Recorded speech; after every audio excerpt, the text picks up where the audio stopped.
So this segment is about my trip to Hawaii and what happened. And one of the reasons why I feel like I absolutely must post this is because what I found online recently about there's a video online about a young African American who has lived in Hawaii for a long time, and he's been a victim of a hate crime, and the hate crime was perpetuated by a native Hawaiian or Polynesian, or you get the idea. And in looking at that video, of course I came across other videos, and there was a video in particular with one young lady telling Americans how to behave when they go to Hawaii. And see, to even say that, she's suggesting to Americans how they should act when they get to Hawaii. She tell them to show a sense of reverence and to be honorable, and to, in other words, what she's saying is don't be acting like Americans when you get to Hawaii. Whatever island you're on, Maui, Kauai, Oahu, wherever. This is what she said. She's talking about the Hawaiian people and how, they had things stolen from them and they were fucked over. That's what it is. And she's talking about how, people come from the mainland and, they're still in that city mode, so they're kind of in a hurry. And you know what? She's talking about white Americans. That's who she's talking about. Because I see how they act when they go away. I know how they act. And I'll be trying not to have anything to do with them. Because I feel like I get enough of them when I'm here on the mainland in America. I don't need to deal with them when I'm in another country. And I don't. When I was in Costa Rica, I avoided Americans at all costs. Unless, of course, you look like me. Yeah. That's what I did, because I don't want to be asked 20 questions and they don't really care about you. They just really want to know how you can afford to travel any damn where, because we keep y'all poor in America. So that's always usually when they start questioning you, what they really trying to get around to is what is it you do? How do you make money? And they do that to determine your value. That's just my perception. And I feel like if it wasn't something in that so many people wouldn't ask the same questions. What? I'm here trying to get out of America just like you are. But anyway, this is really about Hawaii and what happened in Hawaii, and how I feel like politically there's something wrong. And in going to Hawaii, I didn't know before going there all the particulars behind how Hawaii became a state and why Hawaii became a state, how it was done, because the way in which it was done was like really FUBAR, y'all. It was just really, really bad. And I didn't know that happened until when I got to Honolulu. I started doing research. Of course, I went to the Bishop Museum, and I went to the library and I did some reading. I found a very interesting book called The Colonization of Hawaii, which has a lot of astounding things in it. But I felt like the book should have been called The Colonization of Polynesia, because that was the original name of Hawaii. So I don't know, somebody changed the name to Hawaii. They overthrew a monarchy, and then the next thing you know, they're talking about annexation of Hawaii. But see, all Hawaiians weren't for annexation. That's something else that they don't tell you. Because there was a petition signed many years ago, over a century ago, where lots of people born in Hawaii and political minded people who wanted to, keep what they had and didn't want to, give it up the way it was taken, they was like, no. So they signed a petition against annexation of Hawaii, and the form or application, document, whatever it was lost for 100 years. It got misfiled somewhere in DC. So they try to make it seem like Hawaii was fighting for statehood. That's not true. And I don't believe that that's true. For what reason did Hawaii have to fight for statehood? Tell me that. If you can tell me for what reason Hawaii may have had to fight for statehood, then maybe I can understand it better. But for what reason did they have to fight for statehood? Because once it became a state, it was on. The people here were exploited, oppressed, enslaved. You know, they couldn't talk their Hawaiian language for a time period. That's what I heard. That's what I read. And it must be the truth. It was in the book, The Colonization of Hawaii. Because, you know, when a country colonizes somebody, they always forbid them to speak whatever native tongue they have. When the slaves were brought from Africa, they couldn't speak their native language. They had to speak American. They had to learn English. You learn the language of your colonizer. So for a long time, they couldn't speak Hawaiian. They couldn't even do the hula dance, which may explain why when I got off the airplane in Lihue, I don't think anybody said aloha. Maybe they did. But it wasn't memorable. I can't remember somebody saying that to me. Nobody placed no string of leis around my neck, and nobody was doing the hula dance. So when I get to Lihue and, you know, I'm asking questions, and mostly the people that I'm asking these questions to are older women, older Hawaiian women. So, you know, they're from there. None of them smiled. They act like they was mad. They just seemed grumpy. And, you know, I just kind of brushed it off. I didn't try to be confrontational about it and try to tell them about themselves or nothing like that. I was respectful. And me, I'm one of the people, when I get somewhere, if the tempo of the city is slow, I don't have a problem slowing it down. Once I got to Hawaii, I wasn't in a hurry to get nowhere. When I went to Waikea Bay, it was 3 hours there and 3 hours back. I couldn't have been in a hurry. And I was on a city bus. I was on a public transportation. So I wasn't in a hurry. So the woman on YouTube who's talking about, you know, when you come to the island, any island, have a sense of reverence and honor. But I kind of feel like it goes deeper than that. Because I have reverence, I have honor. I'm not disrespecting anybody. I'm not throwing cigarette butts down, leaving trash on the beach and being loud and acting like Americans act and have a reputation for acting. I'm not doing that. So what is it about me? And when you look at me, you hear me talk, you know right away who I am, where I'm from. You know I'm from the mainland. You know I'm from the mainland. You don't have to question that. So I figured if the only thing you have to go by is what I look like and you're acting the way that you are, well then, of course, it's based on how I look and how I sound. So, you know, if so many natives didn't do that to me, it wouldn't have been so noticeable. You know, not only did they not smile, they didn't look me in the eyes. It was like they couldn't look me in the eyes. And that's noticeable to me. You know, a couple of years ago, maybe 5 years ago, maybe 8, close to 10 years ago, I tried applying for a job at Geico in Hawaii, and they was like, you know, they did everything but say, hey, we really don't want you over here working for us in Hawaii. Yeah. I was trying to get off the mainland. I wanted to get a job somewhere different, but they was not having it.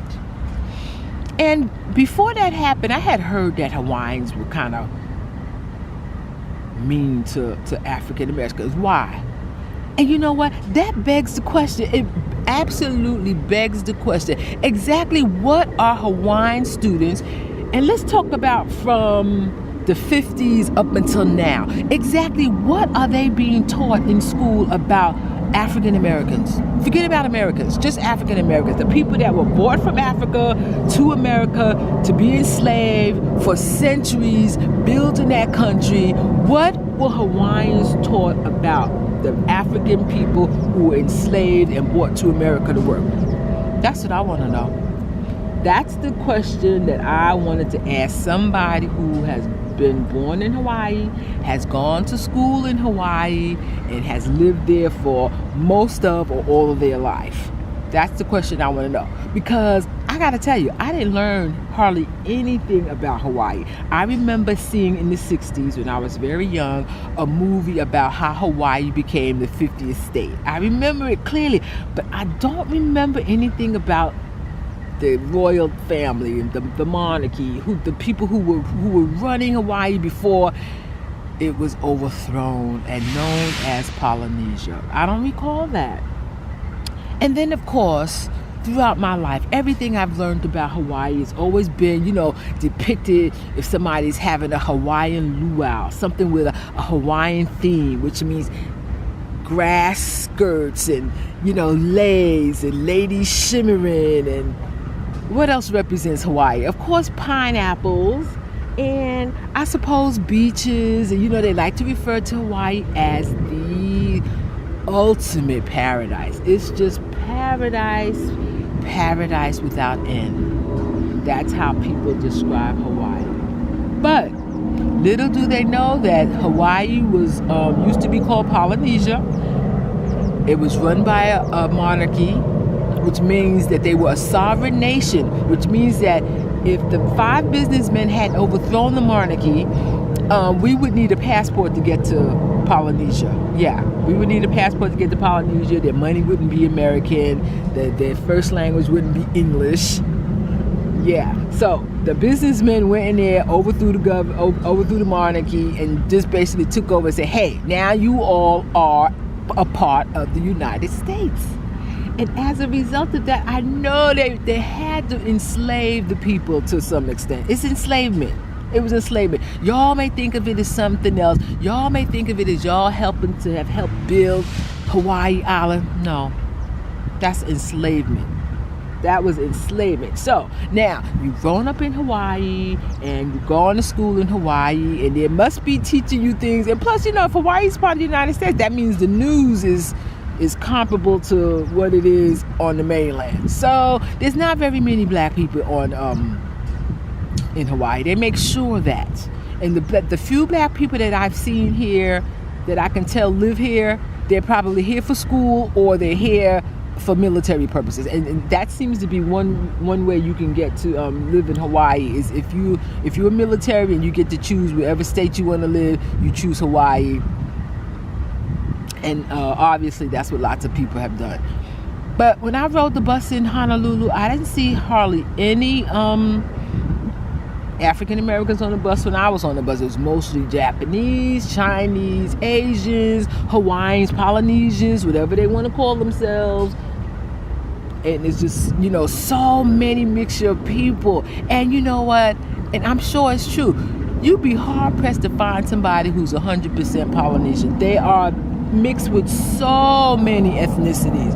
You have the Samoans, you have the Maoris of Australia, you have the people from New Zealand, you have all of these people. You have the whites, the Spanish, the Portuguese, and yes, the Africans that they have been mixing and mingling with over all these years.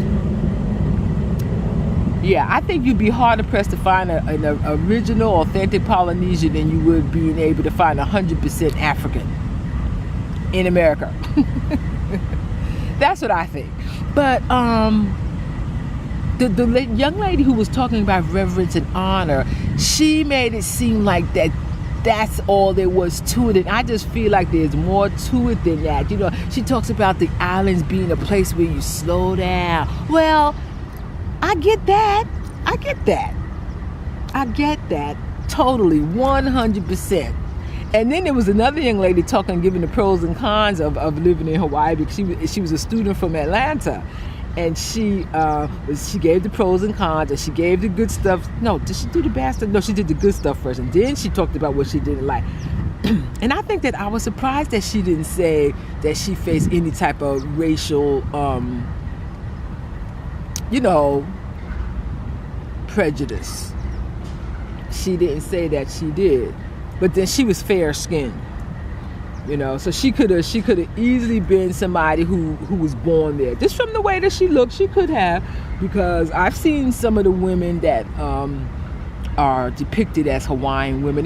They're not all slender with long hair down the hair and got their grass skirt on, shimmying. No, those Samoan women are big.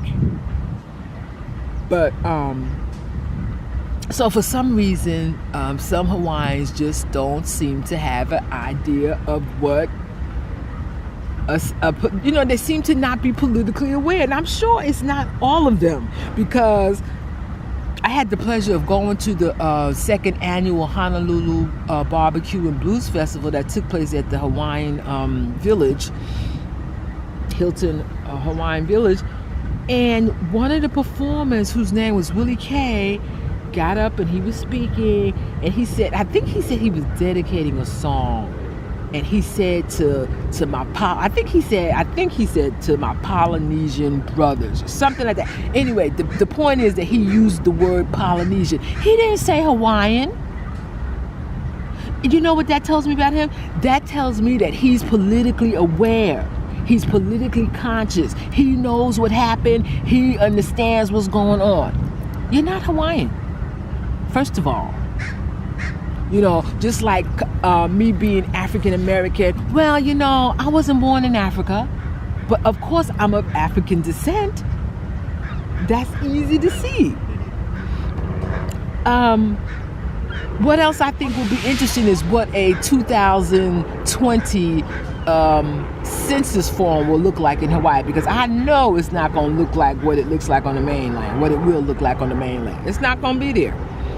I doubt it's going to be the same. But you know what? I'm going to have to wait and see and get a form.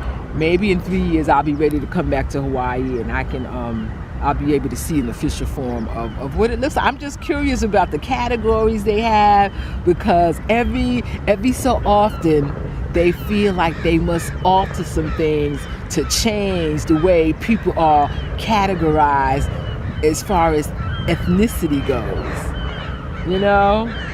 So I'm just curious. But in being in Hawaii, I saw that, you know, as soon as I got there, I realized, I said, something's not right. Because if I compare the way I was treated in Costa Rica, right off the bat, everybody was nice. Nobody had an attitude. Everybody said hola. Nobody acted like they was mad at me. People genuinely smiled. They were happy when you came into their store. And I talked to them about racism too. Don't think I did it. Excuse me. Don't think I did it. I asked them about racism. I also asked them the question. I said, so where are y'all's ghettos? Where do the poor people live? And I could see some people were poor. I could see some people were worse off than others in Costa Rica. But it seemed like everybody knew everybody, and everybody helped everybody, and everybody seemed happy. That's right off the bat. It's a totally different vibe in Costa Rica than in Hawaii. And then some people try to treat Hawaii like it's not a part of America, like you're in a different country. And I felt like the lady who was talking about reverence and honor, I felt like she was kind of implying that it's a different country, it's a different place, but it's not really. And I think the fact that it's an island and it's a group of islands, and you know, when you go to an island, you should just act different. You know, you should, you know, respect nature. You should, you know, be in awe, and you should. But when I travel, it's not just to admire the beauty and the splendor of a place. It's also to learn about the place, to learn the history of it. And as somebody born on the mainland, I should have known more about Hawaii than I did before I got there. And I should have known it way before I got there, because it should have been something I was taught in public school. And I'm glad that I didn't watch all the videos before I went. I'm glad that I got there and I experienced what I did, because nobody can tell me it didn't happen. I know that it did. And I'm not insane enough to say that all Hawaiians hate black people. I know that that's not true, because while I was up in Waikiki Bay, I met the nicest, the sweetest old Hawaiian woman named Auntie Kanani. She said she's Hawaiian. She said her mother's Hawaiian and her father is Portuguese. But she's original Hawaiian, and she lives off of that. She lives off of that road up in going up to on the North Shore, Kamehameha Highway. She lives somewhere near there, and she talked about how, you know, foreigners have moved in and own all of that prime real estate going up the North Shore. She said, don't no Hawaiians own any land going out there. None. And somebody was telling me, well, you know that there's a law that says they can't sell all the land and not sell it to the Hawaiians to give them a chance to have some land. And you know what that reminds me of? That reminds me of what they have done to the American Indians. Yes, Native Americans. They took them and pushed them to a certain part of the country and made them stay there, which also explains why, growing up, I never knew anybody who called themselves a Native American. Nope, never knew a Native American. Now people like to say, oh yeah, I'm part Indian. Oh yeah, my great-grandmother was Cherokee. Yeah, my grandfather was Creek. But usually when somebody says that, there's always a white person involved. And you can probably find some real 100% Native Americans at this state of the game, but I don't know about the Hawaiians. And you know what? Maybe they are some, and maybe they're few and far between. But I just feel like whatever they taught and still teach school children about African Americans from the mainland, it can't be good. It cannot be good, because that man who was talking about how this Samoan just attacked him and beat him senseless, and how he called the cops wouldn't help. He called the paramedics wouldn't even come and administer him with first aid. They made him get up after being brutalized by a Samoan and walk. He said they wouldn't even put him on a gurney. When he got to the hospital, they gave him an ice pack and released him with no injuries. And he said the guy broke his cheekbone. As a result, one of his eyes sits lower than the other eye. I think he said the guy knocked some of his teeth out because he obviously had missing teeth. The guy brutalized him just because he hates African Americans. He hates black people. And speaking of hating black people, I saw a segment of a show on YouTube with some Samoan Hawaiian looking guy talking about how he dislikes somebody, and it was a picture of a guy on the screen. I don't know what the concept of the game was, but this one guy, he was like, I don't like him because he's black. That was all he said. And they was like, they could not even believe it. They was like, what? Are you serious? Yep. So if you go on YouTube and put in blacks, hate, Hawaii, just those as tag words, it'll come up. It'll come up. The guy's a big guy. He's wearing a blue, like a sky blue, deep sky blue shirt. And everybody's, you know, people making comments. Oh, Hawaii. Somebody made the comment about Hawaiians. Oh, we don't keep dwelling on the past, and we just believe in moving forward. Yeah, y'all moving forward. Y'all call the way y'all act moving forward. How is that working out for y'all when no Hawaiians own any of that prime real estate on the North Shore? 100 miles.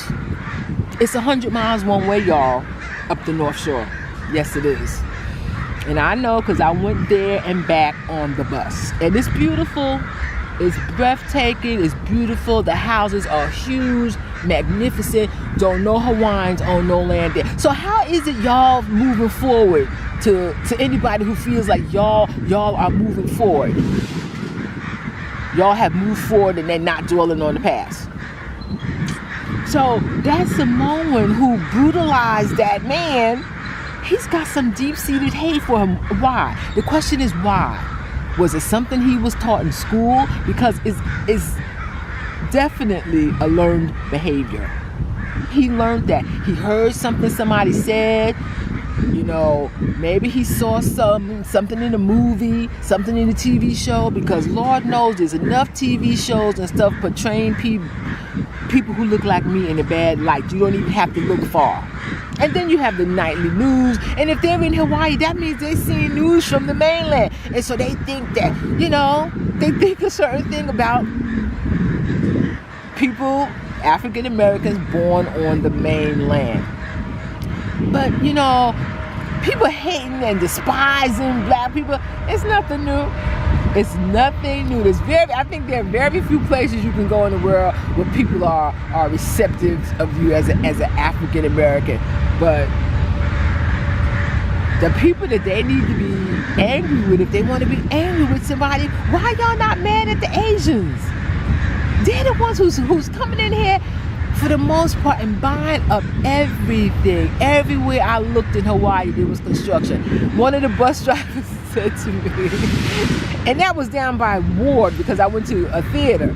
And she said, see that building right there? She said, it was like they put that building up in 2 weeks. She said 1 minute it's not there. She said the next minute they got a building. She said everywhere you look, it's just building. And you know what? Just about every major city I've been in is building. One thing about Costa Rica is they have a how should I say? I guess it's a department or some type of a council they can't keep overbuilding on the land. You can't do it. And you know what?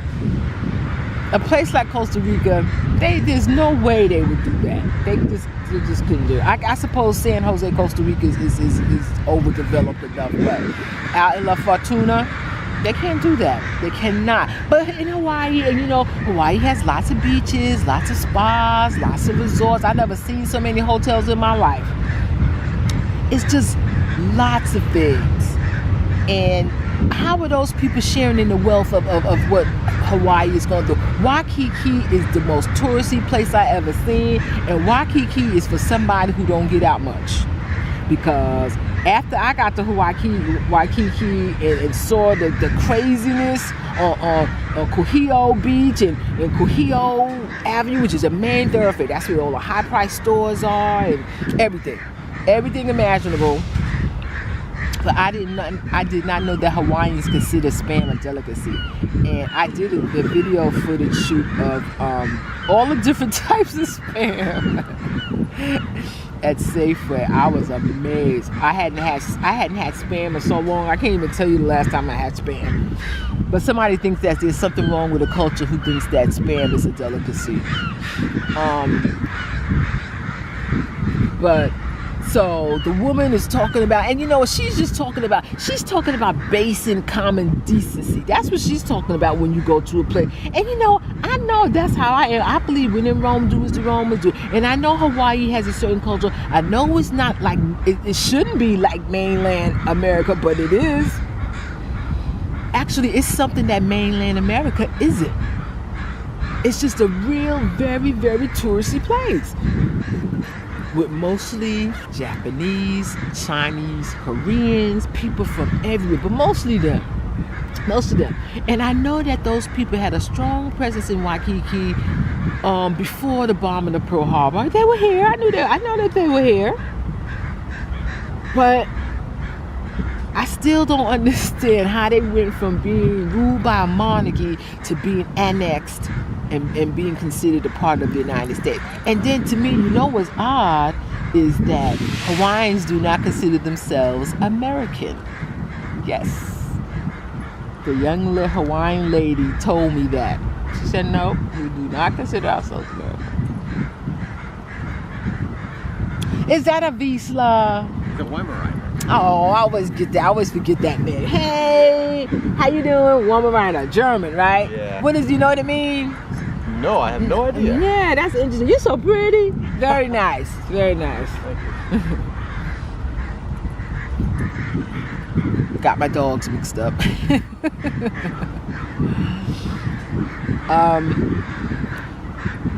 What was I saying? Oh, I forgot. So she was talking about people not being respectful. Well, I feel like if Hawaiians aren't going to be nice to people that come to their, I was going to say country, but that's wrong, come to their state, What does that tell you about Hawaiians or some Hawaiians if they feel like African Americans are so low and so, and I know lots of people feel that way about African Americans, you know, I know that. But we're talking about Hawaii. That's not a different country, but a part of America, and them feeling like they're better than African Americans. That's insane, and it tells me that there's something mixed up in their head for them to think that way. You know, looking at me with disdain, not smiling, acting mean. You know, when I pay for something, you gonna give me the change and push it towards me on the counter and not hand it to me. I didn't give it to you that way. That's what happened. That's what happened. What is that? That's rude. But in spite of all of that, in spite of me feeling like the people weren't friendly, I still had a good time in Hawaii because, as it turns out, everybody wasn't like that. I stayed at a hostel, and that was fun because of the people. The people that ran the place were really nice and really cool and chill and smart and efficient. They got stuff done, and I really appreciate that because sometimes people just be, you know, really dragging their feet about things and not doing what's supposed to be done. But they were really good. And when the day I went to the North Shore, Shelly at the front desk of the Polynesian hostel printed out a map and labeled it like at least 10 beaches along the way. And so when I got on the bus to go up there, it was a day that it kept raining on and off, on and off. It would not stop raining on and off, on and off. It was close to evening, 6, 7 o'clock before it finally stopped raining. By that time,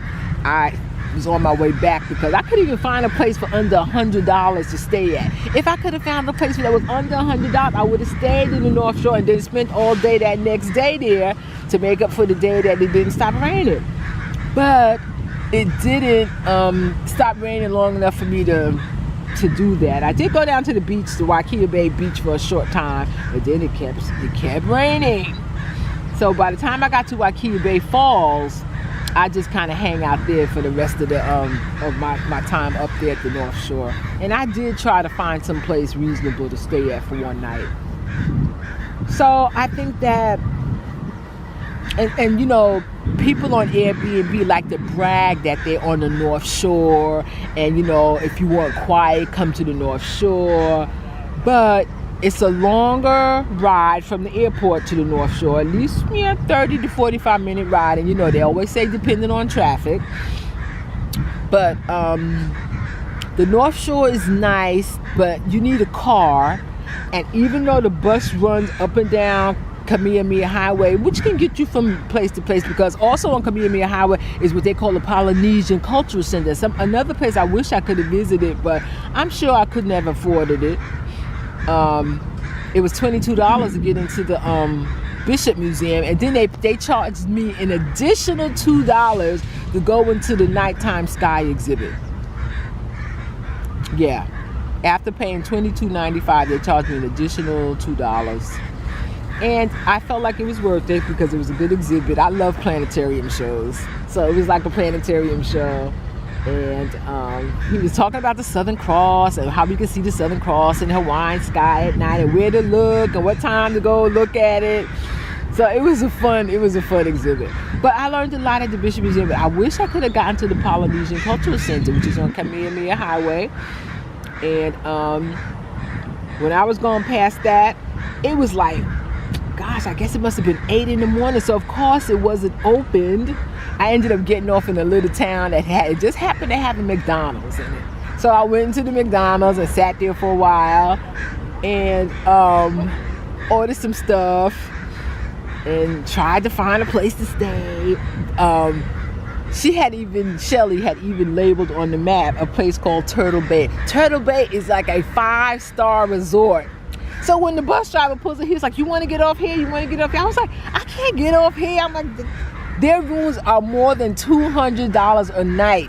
And then without a room, I don't know what I would have done had I stayed there in all that rain, because it kept raining.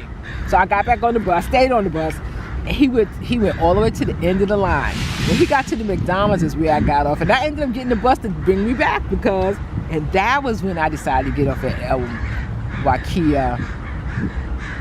Waikia Bay and just hang out there for a while. And as a matter of fact, when I was in Waikia Bay, I sat at the bus stop for like an hour. I did.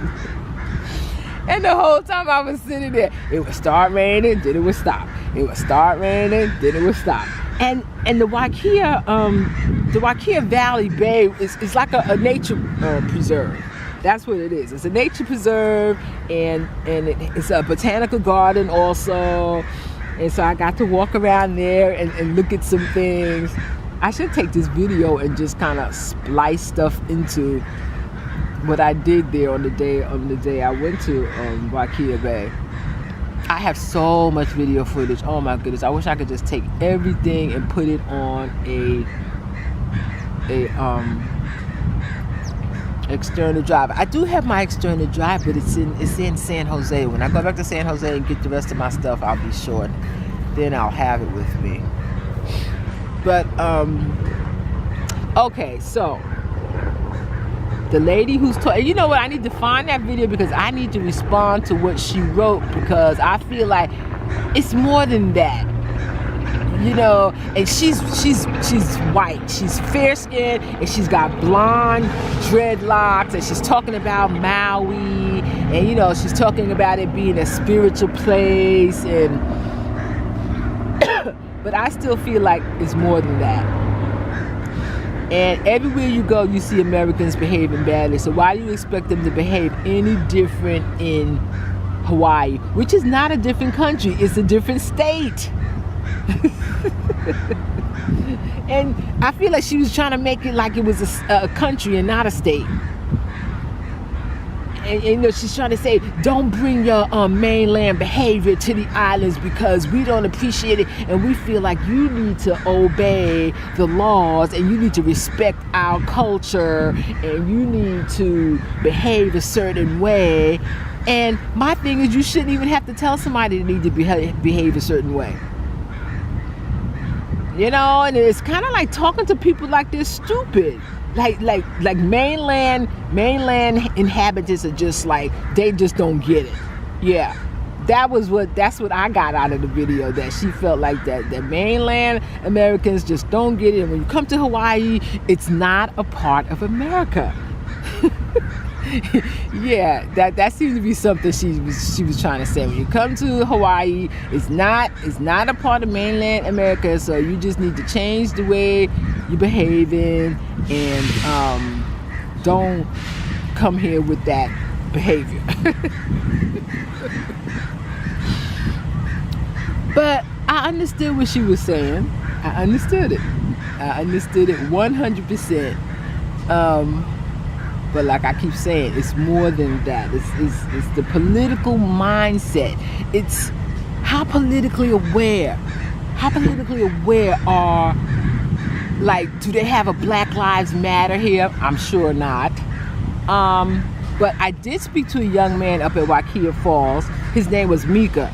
And he was a little younger than me because he was talking about when Hawaii became a state. He was the one that told me about the 5 American businessmen that were instrumental in bringing down the monarchy. He named some of them, and he was very smart. But when I decided to ask the question, I was thinking about taking a second trip up to Waikia Bay, but I just wasn't up for that 6 hour, 3 hours there and 3 hours back. I should have just bit the bullet and gone on, but I had a really good time, and you know, I did some other things. But I should have asked him when I was there, and I wish I had thought the question: what exactly do they teach you in Hawaii about African Americans?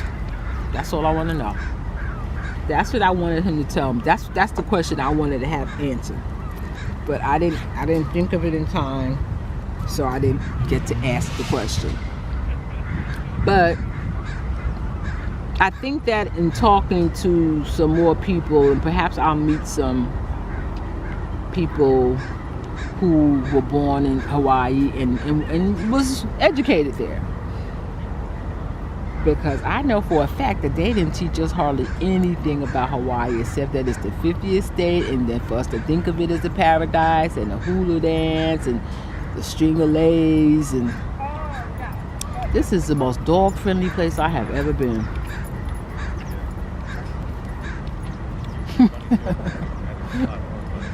Everybody's got a dog.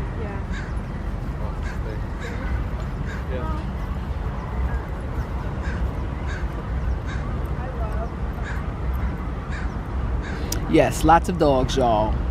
In Costa Rica, the dogs basically just run amok. They do. Lots of stray dogs.